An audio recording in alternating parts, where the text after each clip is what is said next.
Something that can make your life easier when working with applications is to create a keyboard shortcut for that program.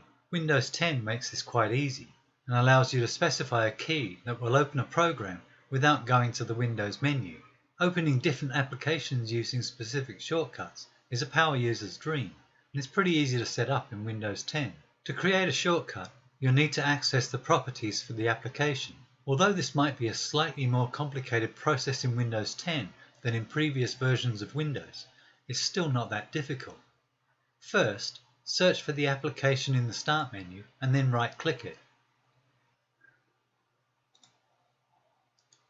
In the menu that opens, select More and then click Open File Location.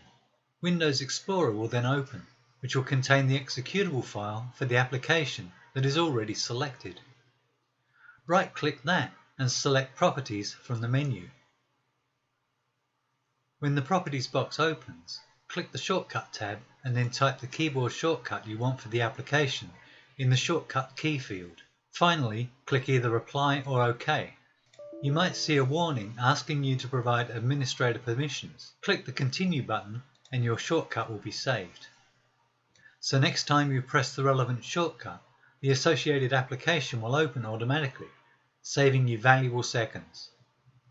Well, that's it for now. See you next time.